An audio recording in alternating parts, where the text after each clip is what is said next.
talking about multiplying integers. Now, when we do that, if you see something that says a product, it means you're multiplying. Okay? The distributive law is just an easy way for us to do mental calculations. So basically what it's saying is, if I got 8 times 13, that in itself sometimes can, makes you think a bit hard to work it out. But if I break that 13 down to 3 plus 10, I can just go 8 times 3 plus 8 times 10 is 24 plus 80. That's an easy addition. I get 104. Okay, now I'm going into these calculations here. I've got 1456 times 5. What I do is I go 5 times 6 is 30. I put a 3 up the top there. I go 5 times 5 is 25 plus 3 is 28. So I put a 2 there. I go 5 times 4 is 20 plus 2 is 22. Put a 2 there. I put a 2 here. I go 5 times 1 is 5 plus 2 is 7. And that would be the answer. Now, when you get a question like this one here, I go 14, 5, 6 times. Make sure the place values match up. 6 is a unit, 2 is a unit. Make sure they line up there. What I do is here is I'm going to go 6 times 2 is 12. And I go, I put a 1 up there. Okay. I go 5 times 2 is 10 plus 1 is 11. And I put a 1 up there. I go 2 times 4 is 8 plus 1, 2 times 4 is 8 plus 1 is 9. 2 times 1 is 2. Now, that's because I'm going from the 2. Okay, from the 1 to 2 on the 132. Now I'm going from the 3. That means I've got to put a 0 here. So then I go 3 times 6. Remember, I'm doing it from the 30 part there. If that 3 is your 10s. So I'm going to 3 times 6 is 18. I put an 8 there. I put a 1 up the top. 3 times 5 is 15 plus 1 is 16. Put a 1 up there. 3 times 4 is 12 plus 1 is 13. I put a 1 there. I go 3 times 3 plus 1 is 4. Now, see how all my place values here are matched up? That's what you want. Now we're going for the third one, so I'm going to have to put a 0 here, a 0 here, and then I start from this one here. And it's basically going to be 1 times each of those, so it's going to be 6, 5, 1. Hang on, what did I say? 5, that's actually a 4 and a 1. Okay, so now what I do here is I add. So it's going to be 2, it's going to be 9, 9 plus 6 plus 6 is going to be, that's 12, that's going to be 1. And then I have to carry the 1 over to, hang on, I'm going to have to carry the 2 over to here. So it's going to be 2 plus 2 is 4, plus 3 is 7, plus 5 is 12. So I put a 2 there. 4 plus 4 plus 1 is 9, and a 1. Okay, and that would give you the answer there. All right, so we're going to use a mental strategy now to work out the answer to 34 times 200. Okay, an easy way to do that is multiplying by hundreds is always makes your life a bit easier. So I break that down into 2 times 100. I'll show you why having a 100 there makes it easier. If I go 34 times 2, that's going to give me, hang on, I'll write that in a better way. I'll go 34 times 2. 4 times 2 is 8. 2 times 3 is 68. If I multiply 68 times 100, basically I just need to put the zeros on the end of that 68. So it's a sort of a little trick you can do if you're multiplying by 100. So the answer is 6800. Okay. This one here, in this, I don't the order I multiply is not important. I can go 4 times 23 times 25, or I can go 4 times 25 times 23. Now, that's where the trick on this one is if I rearrange that to go 4 times 25 times 23, what I can do is 4 times 25 is 100. I go 100 times 23. Remember what I said about the zeros? I've got 2 zeros on the 100 there. I add them to the 23. I go, so the answer is going to be 2300.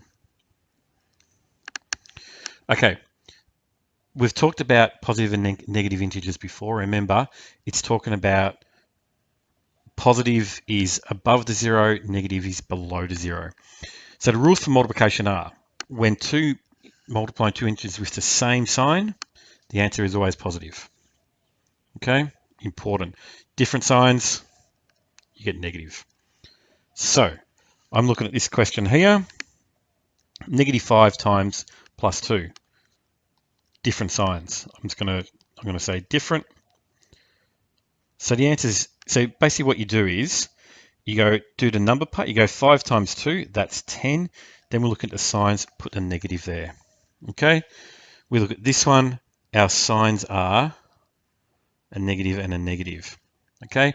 So let's do 4 times 6 is 24. But I've got a negative and a negative, which means the answer is going to be positive. Okay, now let's look at multiplying decimals. So we multiply it, we treat it as if it's a whole number, and we ignore the decimal places. They come back in a little bit later.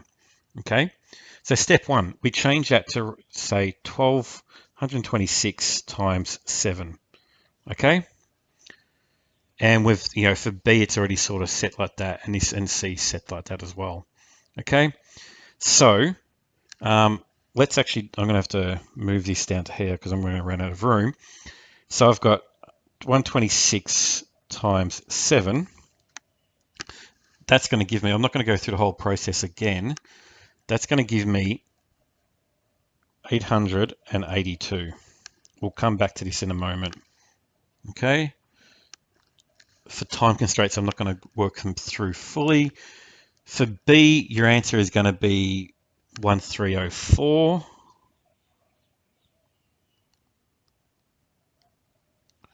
Okay. And for C, you're going to get an answer of 4530.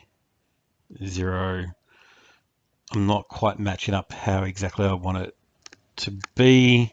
I want it to sort of as much I could. Oops. Okay. Now, these numbers, I'm going to highlight them with a different color. This number here, this number here. Those are the numbers you get when you multiply this, this, and this as if there was no decimal places. Okay. Now what we want to do is we want to look at the number of decimal places in this total equation here. Okay. I've got one decimal place. That's it. Okay. Got one decimal place. If I look at the decimal places here, I've got 3. 1, 2, 3. Okay, so I'll put 3 there. In this one, I've got 5. So I've got 4 here and 1 here. So I've got 5. So what you do is you take your number, say, let's go back to A. I've got to move back one decimal place. What that means is I start from this part, but onto the right of the unit, and I shift my decimal place to there. So my answer is going to be 88.2. The answer here, I got 1304. Again, I start from this point here. That's where my decimal place would be if I had a decimal place here. And I go back 3 positions. So I go 1, 2, 3. So decimal place is there. So the answer is going to be 1.304. For this one up here, I've got 1, 2, 0, 3, 5, 4. But I've got 5 decimal places. Again, I start from the right of the unit and I go 1, 2, 3, 4, 5. So my answer will be 1.20354. Okay. Multiplying decimals by multiples of 10. Okay. So multiples of 10 are, so that's stuff like 10, 100, 1,000. It could even be 20, 30, 40. Okay, they're all multiples of 10. We haven't done multiples yet, but that's basically what we're talking about when we're talking about multiples of 10. Okay, we factorize to give it a power of 10 and another factor. I'll come back to that. Okay, we multiply by the other factor first. I'll show you what I mean by that. Then we multiply by the power of 10. Remember, we multiply by 10, or if multiplied by 10, we're effectively putting a 0 on the end. If we multiply by 100, that's 2 zeros, or 2 decimal places is one way to think of it. It's probably a better way. Multiply by 10, 1 decimal place, etc. Okay, we've got an example here, 1200. When we talk about the factor, it's like saying that 1200 could be represented by 12 times 100. Okay, so we'd multiply first by the 12, then by the 100. Okay, so here's a little nice way to think it through. If we multiply by 10, we move the decimal point one place to the right. If we multiply by 100, we move the decimal point 2 places to the right. If we multiply by 1,000, we move the decimal point 3 places to the right. Okay, if it was 10,000, it'd be 4, 100,000, 5, etc., etc., etc. Okay, so if I do 5.1 times 2, I can break that down into 2 times 10. So I go 5.1 times 2 times 10. If I do 5.1 times 2, normally you're going to have to work it through. I'm just going to give you the answer. The answer here is going to be 10.2. That's going to be 10.2 times 10. Remember, I've got a 10 here. That means I move the decimal point one place to the right. That means I move it here. So my answer is going to be 102. Okay? Let's look at this question here. 2.3 times 300. What I'd be doing here is I go 2.3 times, remember that can be 3 times 100. Okay? That means I go times 3 times 100. 2.3 times 3 is going to be 6.9. Again, you need to make sure you calculate that properly, times 100. If I've got 100, I move the decimal point 2 places to the right. So what that means, what's that going to mean is I'm going to write 6.9 out again. I go 1, 2. Now, there's no number here. So what I do is I put 0. Okay, so my answer is going to be 690. Okay, thank you.